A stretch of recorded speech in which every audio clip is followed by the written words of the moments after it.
Et salut tout le monde, bienvenue sur ma chaîne Alice, ici mon histoire commence. Alors aujourd'hui, comme promis, pour cette semaine, je vais vous faire une petite vidéo où je vais vous parler de mon attestation psy, comment je l'ai eu, comment ça s'est passé. Et puis dans un deuxième temps, je vous parlerai également de comment s'est passé mon premier entretien Pôle emploi en tant que femme transgenre depuis que j'ai commencé mon chômage début septembre. Donc du coup, premier temps, l'attestation psy, du coup, comment ça s'est passé? Bon, je vais vraiment faire en rapide, speed girl. En gros, première, en fait, j'ai été continué donc à voir mon psychiatre. Donc voilà, je sais plus si je l'ai dit, mais moi c'était sur Grenoble que je suis allé le voir. Et donc j'ai fait 3 séances psy. Et donc au bout de la 3e séance, c'est bon, je faisais mon attestation psy. Alors je dois avouer que ça tournait un petit peu en rond avec mon psychiatre parce que en gros, en fait à chaque séance, c'était un peu bizarre. Il me posait tout le temps les mêmes questions sur mon enfance, mon passé, mon ressenti, mais chaque fois les mêmes questions. Et d'ailleurs je me rappelle qu'à l'époque, parce que ça remonte à un moment que j'ai mon attestation psy, je rappelle que je suis un peu en décalé. J'en avais parlé justement à ma sœur, et justement ma sœur en fait elle m'avait dit que justement c'était fait, je crois que c'était à ma sœur que j'en avais parlé, ouais.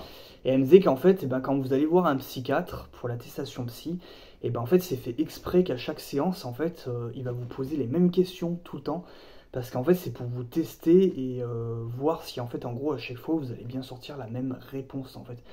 Et en gros c'est pour s'assurer que vous êtes bien en gros transgenre, que vous faites pas semblant, que c'est pas un délire dans votre tête, machin. Et bon, j'ai dû bien répondre aux questions parce que du coup j'ai bien eu mon attestation qui est ici. Voilà.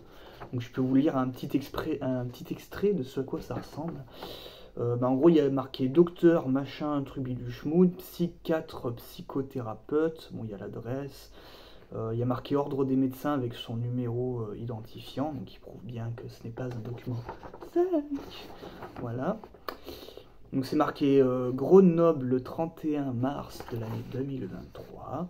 Je sous-signé Dr Abdebi Boudabougaga, certifie suivre en psychothérapie Mademoiselle Alice, antérieurement dead name, voilà, pour l'accompagner dans son processus de réassignation identitaire.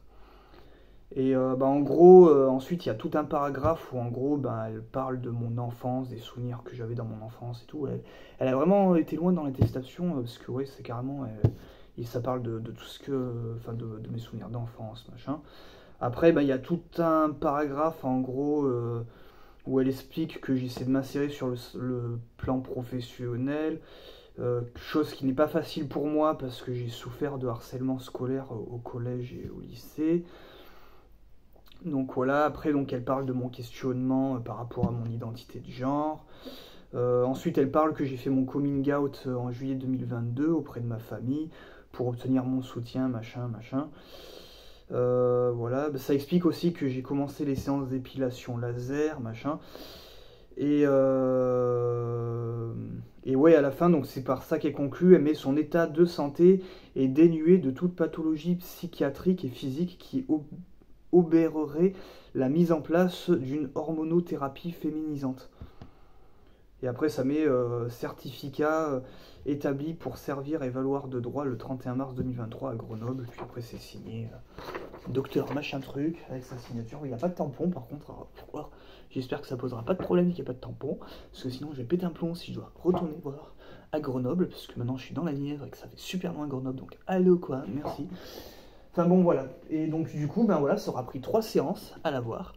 À la fois j'ai un petit peu harcelé le psychiatre à chaque séance pour demander si je pouvais la voir, donc forcément ça a été rapide. Après c'est ce que le psy m'avait expliqué, c'est qu'il pouvait pas y donner dès la première séance, parce que en gros le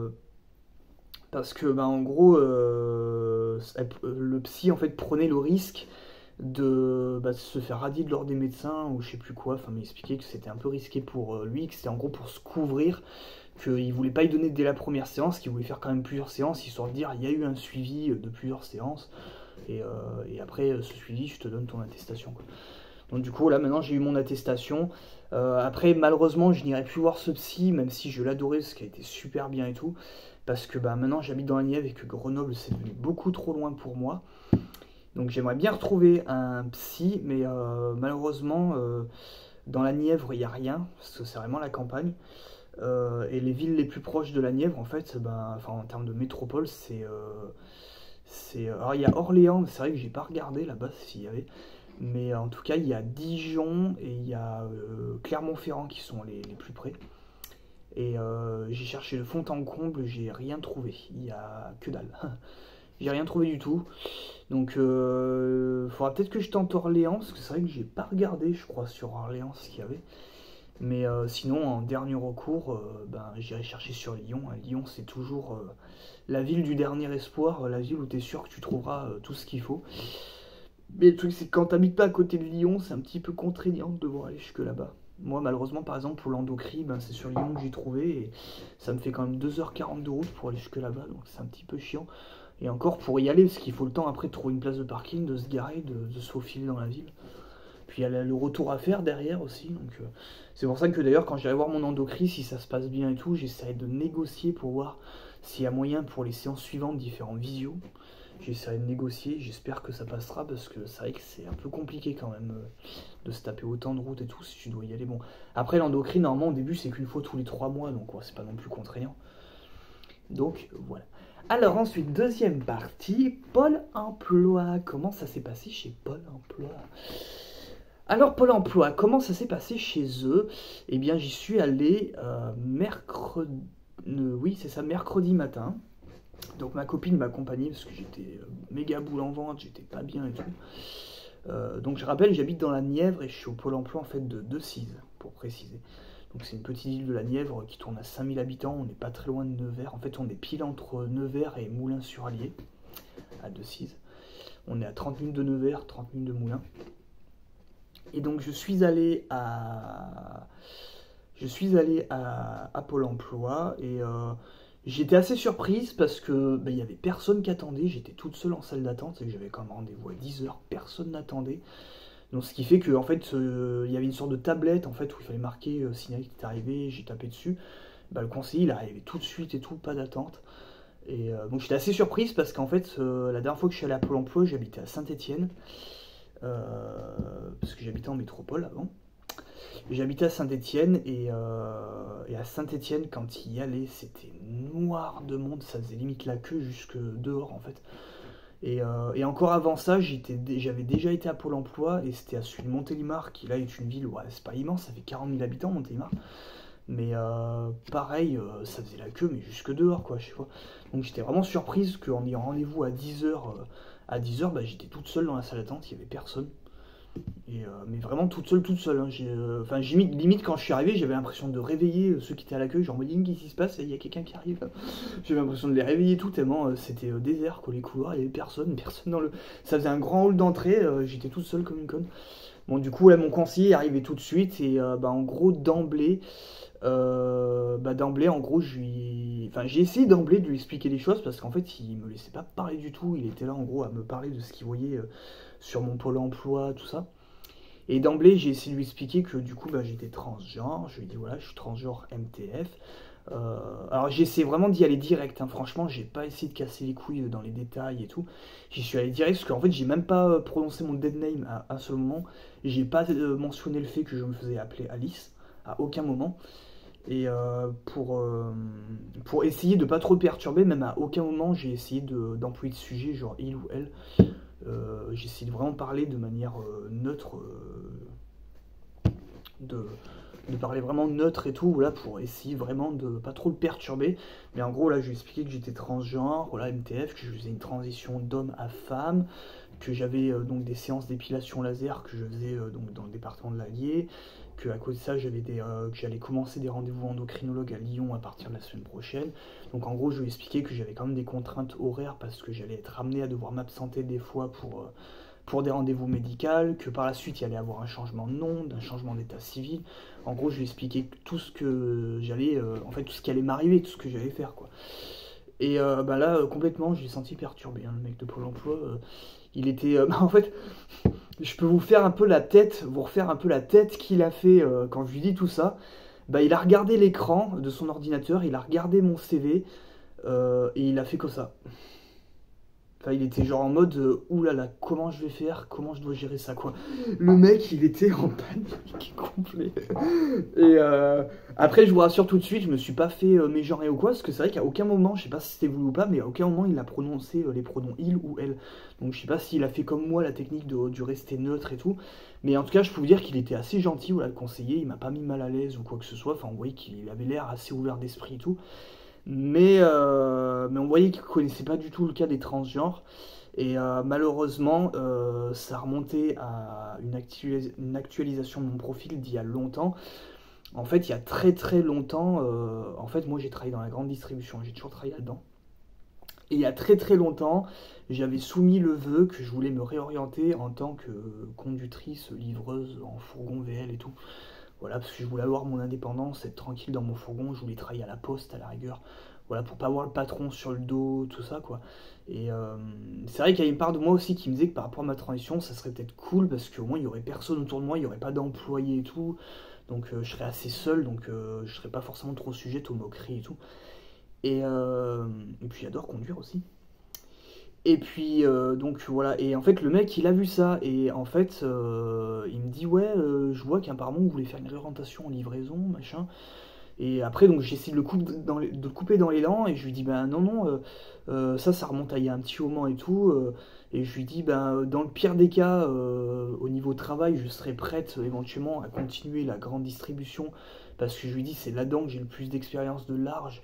Certes, c'est pas le métier que je kiffe, mais c'est là-dedans que j'ai le plus d'expérience. Je me dis, bah, mon expérience pourrait peut-être prendre le dessus sur ma transidentité et faire que les patrons soient intéressés à me prendre malgré ma transidentité. Et le mec, il voulait rien savoir, il était buté, il continuait avec les trucs de livraison et tout. Et en fait, vu que moi je suis assez timide et réservé, au bout d'un moment, j'ai fini par m'écraser. Et j'ai plus osé m'imposer et je me suis laissé faire. Et le mec, il m'a fait tout un contrat, tout un bordel.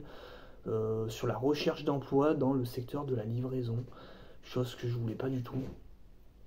Et, euh, et en gros, après, le mec il m'a dit que c'était un métier à tension, que en gros il allait transmettre mon dossier à je sais plus qui, et que en gros après ils allaient m'envoyer des offres d'emploi et qu'ils allaient postuler en fait pour moi à des entreprises vu que c'était un métier à tension, et qu'en gros après ils allaient m'envoyer des offres d'emploi et que j'avais le droit qu'à 2 refus.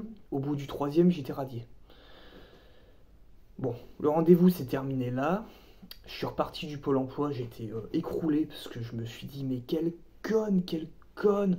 Je me suis dit, mais putain, pourquoi j'ai pas ouvert ma gueule, pourquoi je lui ai pas dit clairement ce que je voulais faire et tout, putain. Et puis aussi, pourquoi lui, il est parti dans ses délires sans me laisser en placer une et tout. Enfin, j'étais trop blasé. J'ai un putain de cheveux en plein dans les yeux, bon, c'est pas grave.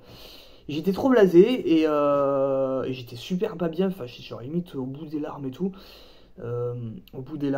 Et c'est allé encore plus mal quand on est arrivé au soir, parce qu'en fait le soir j'ai reçu un mail de Pôle emploi qui en gros je savais même pas que Pôle emploi faisait ça, mais par rapport en gros à tout ce qu'on avait dit pendant l'entretien, ou plutôt ce que lui avait dit, le conseiller, et ben j'ai reçu un contrat que je devais signer et renvoyer à Pôle emploi disant que voilà, je m'engageais à être livreuse en VL, que je m'engageais à accepter les offres qu'on m'enverrait et machin. Et en gros ma copine elle a vu ça à côté, elle a tapé scandale, elle a dit non mais c'est pas possible, tu peux pas non, tu peux pas t'engager dans un truc que t'as pas envie de faire. Donc du coup c'était hier soir, et en fait c'est plutôt ma copine qui l'a fait pour moi parce qu'elle est plus douée avec ça que moi. On a fait un mail en fait, parce que j'ai le mail du coup de mon conseiller. On a fait un mail en fait de rectification, donc c'est-à-dire dans lequel en gros j'ai reparlé clairement de ma transidentité dans ce mail. Et en gros, je lui ai dit que j'avais pas envie d'être livreuse, que le mec avait été trop direct et trop comme une flèche, et que j'ai pas réussi à vraiment placer une du fait qu'en plus je suis timide et tout. Donc j'ai quand même essayé de faire comprendre au conseiller que je lui en voulais pas du tout, que j'avais quand même une part de responsabilité, que j'aurais dû ouvrir ma gueule et tout, donc que c'était pas de sa faute et que je voulais pas changer de conseiller et tout. Parce qu'en plus il m'a quand même mis à l'aise, hein, il était quand même gentil et tout. Donc du coup j'ai quand même essayé, tu vois, de faire comprendre dans le mail que voilà, j'étais pas là, c'est pas un mail de plainte quoi, c'était un mail de rectification. Et qu'en gros je lui ai dit que moi dans l'idéal j'aimerais vraiment faire un travail qui soit dans le milieu LGBT et transgenre, voire peut-être associatif, et que je voudrais vraiment du coup être dans ce milieu parce que je sais que je serais accepté, que je pourrais y aller comme je suis, et qu'en plus je pourrais aider d'autres personnes en fait comme moi et tout. Et parce qu'en plus lui, c'est ce qu'il m'avait dit, le conseiller. Il m'avait dit ouais mais quand vous ferez des entretiens d'embauche, y a pas, vous pouvez parler de vos rendez-vous médicaux, mais il n'y a pas à dire que vous êtes transgenre, il n'y a pas besoin et tout. Et je dis ouais mais le patron au bout d'un moment il va bien se douter de choses parce qu'à un moment je vais faire un changement de prénom aussi d'état civil. Et le mec il me dit non mais vous pouvez dire que faites un changement de prénom mais il n'a pas besoin de savoir pourquoi. Ouais mais à la fois passer d'un day name à Alice, il y a quand même une différence quoi. Il va bien se douter qu'il y a un truc quelque part donc... Du coup, moi, je lui ai dit, enfin, c'est ce que je lui ai expliqué dans le mail aussi, je lui ai dit, et puis pour revenir là-dessus, je lui ai dit, moi, si je fais un entretien d'embauche, je veux d'emblée dire au patron qui sera en face que je suis transgenre, j'ai pas envie de le cacher, ça. Puis surtout, j'ai envie d'être moi-même, j'ai pas envie de jouer un rôle pendant que je travaillerai, non, j'ai envie d'être dans un travail où je serai moi-même. Donc, je lui ai expliqué tout, et du coup, ben, super surprise et super contente, et ben, ce matin, j'ai reçu un mail de réponse de mon conseiller, où en gros, ben, déjà étonné, il s'excusait. Et il s'excusait et en gros, il me proposait de refaire un entretien avec lui où on reverra complètement mon projet professionnel. Et en gros, dans lequel il me disait qu'il respectait mon point de vue selon lequel je voulais dire d'emblée que j'étais transgenre, que c'était mon droit et tout. Parce qu'en gros, il m'a dit je suis ouvert d'esprit. En gros, il m'a dit certes, je ne connais pas grand-chose à la transidentité, mais il m'a dit je suis ouvert d'esprit. Et il m'a dit je ne juge personne et encore une fois je ne suis pas votre patron, il m'a dit je suis un conseiller Pôle emploi. Donc je suis là pour vous conseiller et vous aider. Après c'est vous votre propre patron, c'est vous qui décidez de ce que vous voulez faire comme emploi.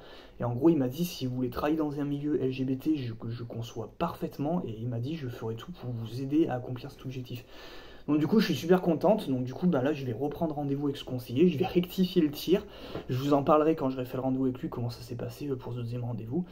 Mais si ça se passe comme il me l'a promis, ben, théoriquement je devrais, avec un peu de chance, partir sur un objectif de recherche d'emploi qui sera dans le secteur LGBT transgenre, où avec un peu de chance je travaillerai dans un milieu associatif, je pourrais aider d'autres personnes comme moi.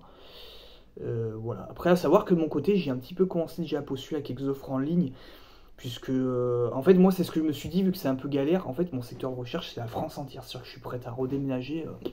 Ça me fait pas peur du tout, d'autant que j'ai les moyens et j'ai l'habitude en plus de changer de région. Parce que moi, j'ai vécu à Marseille, à Montélimar, à Saint-Étienne, à Digne-les-Bains. J'ai vécu en Savoie aussi, donc j'ai beaucoup bougé. Là, maintenant, je suis dans la Nièvre, donc ça me fait vraiment peur de redéménager. Et là, justement, j'ai postulé pour une offre d'emploi dans un spa. Et c'était une offre qui était à Rennes, en fait, un spa LGBT justement, qui se trouve à Rennes, en fait. Donc on verra bien si j'ai une réponse ou quoi. Et là, j'ai justement repéré une offre d'emploi dans un milieu associatif, et c'est à Lille. Et c'est un truc associatif contre le sida. Mais c'est pour faire en fait des réunions d'information sur le sida, en fait, sur le fait qu'il faut se protéger pour les rapports, même machin. Mais sauf que la particularité, c'est que toutes les réunions de groupe en fait que tu vas faire et que tu vas animer, c'est qu'avec des personnes en fait LGBT et transgenres en fait. Donc du coup, dans l'offre d'emploi, ils font limite comprendre que c'est un plus en gros si tu fais partie de ce milieu-là. Donc du coup, c'est la prochaine offre où je vais essayer de postuler justement. Donc du coup, voilà. Du coup, c'est un peu stressant, je sais pas de quoi sera fait mon avenir, où est-ce que je vais bouger. C'est vrai que si demain je me retrouve à déménager à Lille ou à Rennes, et ben, ce sera un petit peu embêtant, parce que vu que mon endocrine est sur Lyon, ben, il faudra que je retrouve un endocrine du coup sur Rennes ou sur Lille, selon là où je serai. Donc ça va me faire recommencer toute une recherche de médecin qui était déjà assez galère comme ça.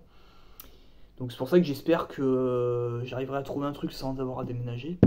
Mais j'y crois pas trop, parce que dans la Nièvre, il n'y a pas grand chose pour... il n'y a même pas d'association transgenre ou LGBT, il n'y a rien dans la Nièvre pour la communauté LGBT, donc j'y crois pas trop que je serai amené à travailler dans la Nièvre. Peut-être dans l'Allier, parce que dans l'Allier par contre il y a des trucs, mais ouais. Ah oui, sinon, donc oui, je tenais à dire aussi pour finir tout ça que, ouais, au passage, mon conseiller, je lui avais envoyé par mail, d'ailleurs, il m'a dit qu'il lirait. Donc si vous allez chez Pôle emploi, je vous conseille de faire la même chose. Moi, c'est sur internet que j'ai vu que c'était conseillé de le faire. J'ai imprimé... Ah, saleté. Je reviens. Oui, alors il faut savoir que j'ai vraiment une installation de merde. de tête à chiottes. J'ai vraiment une station de merde, donc du coup ça tombe. Oui, j'ai imprimé en fait sur internet, et c'est l'association trans qui se trouve à Lyon qui fait ça. Je sais plus comment elle s'appelle cette association, parce qu'il y en a plusieurs sur Lyon. Et en fait, en ligne, ils ont mis une brochure. La transidentité, c'est quoi? Et ça vous explique vraiment qu'est-ce que c'est la transidentité, tout ça explique vraiment bien, et c'est vraiment super bien expliqué. Et ouais, du coup, j'ai envoyé en PDF un copier de ce document à mon conseiller Pôle emploi, et justement, il m'a dit qu'il y lirait. Et je suis persuadé qu'avec ça, au moins au prochain rendez-vous, il y verra déjà plus clair au niveau des transgenres et tout, il comprendra déjà mieux qu'est-ce que c'est en fait. Donc moi, c'est un truc que j'ai vu sur internet qui était conseillé, donc moi, je vous le conseille à mon tour. Si vous allez chez Pôle emploi, que vous avez rendez-vous, vous dénichez une brochure comme ça sur internet, vous l'imprimez, et soit vous envoyez par mail après votre rendez-vous à votre conseiller ce document en PDF, soit vous l'imprimez directement comme ça, vous l'agrafez et vous lui donnez. Et comme ça, au moins, il pourra y lire. Et s'il est ouvert d'esprit et qu'il est ouvert d'esprit, il aura envie d'y lire. Et je pense que ça ira déjà mieux une fois qu'il aura lu ce document. Alors, on finit comme chaque semaine par mes petits achats girly de la semaine. Donc samedi dernier, j'étais allé à Nevers pour faire les magasins, je voulais aller à Claire's. Malheureusement, Claire's en fait n'était pas encore ouvert, il est marqué ouverture prochaine, donc je suis reparti un peu bredouille. Donc finalement, j'ai fait les achats sur Amazon.fr. Alors en achat, du coup, j'ai acheté un lot de 3 chaussettes montantes. Voilà, donc ça monte jusqu'au-dessus des genoux. Et j'ai hâte de pouvoir les mettre avec une petite jupe. Ça va cacher tous ces petits poils qu'on a aux jambes là, qu'on n'arrive pas à épiler parce qu'on vient de commencer l'épilation laser et que pour l'instant on ne voit pas la différence. Voilà, toutes les personnes dans mon cas sauront me comprendre, parce que oui, j'ai commencé l'épilation laser, mais pour l'instant je ne vois pas du tout d'amélioration. Enfin si, j'ai vu des poils qui tombaient, qui étaient cramés, mais bon, ça repousse déjà derrière. Mais bon, après moi, à l'épilation laser, ma médecin m'a dit que c'était normal et qu'il fallait au moins 4 ou 5 séances avant qu'on commence vraiment à voir la différence. Et sinon, en dehors de ça, c'était l'objectif que j'avais à Claire, c'était d'acheter ça, mais du coup j'ai acheté sur Amazon. J'ai acheté ce petit collier que vous voyez là, que j'ai un peu du mal à vous montrer, où en gros il y a marqué Alice. Ah, c'est terrible, on voit tous mes petits poils. Voilà, où il y a marqué Alice, et donc du coup je suis trop contente parce que j'adore ce collier, il est tout doré, plaqué or, et je suis trop contente. Donc du coup voilà, c'est mes achats girly de la semaine, il n'y a que ça pour cette semaine. Donc à savoir que la semaine prochaine, petite bande annonce pour la semaine prochaine, je ferai une vidéo où je vous parlerai de mon premier rendez-vous endocrinologue, puisqu'il aura lieu mardi à Lyon. Et donc du coup je vous parlerai de comment s'est passé mon premier rendez-vous endocrinologue, et vous pourrez savoir si j'ai eu des ordonnances pour les hormones, et savoir aussi par rapport à la prise de sang, parce que je pense qu'elle va sûrement me donner une ordonnance par rapport à ça.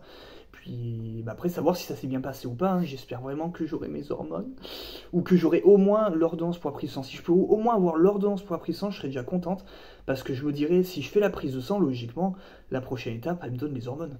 Donc je serai déjà contente si j'ai au moins la prise de sang qui est programmée. Donc du coup, voilà. Donc on se retrouve la semaine prochaine, vendredi, pour un épisode sur mon premier rendez-vous endocrinologue. Tchuss monde, bisous les girls, et bonne chance dans vos parcours.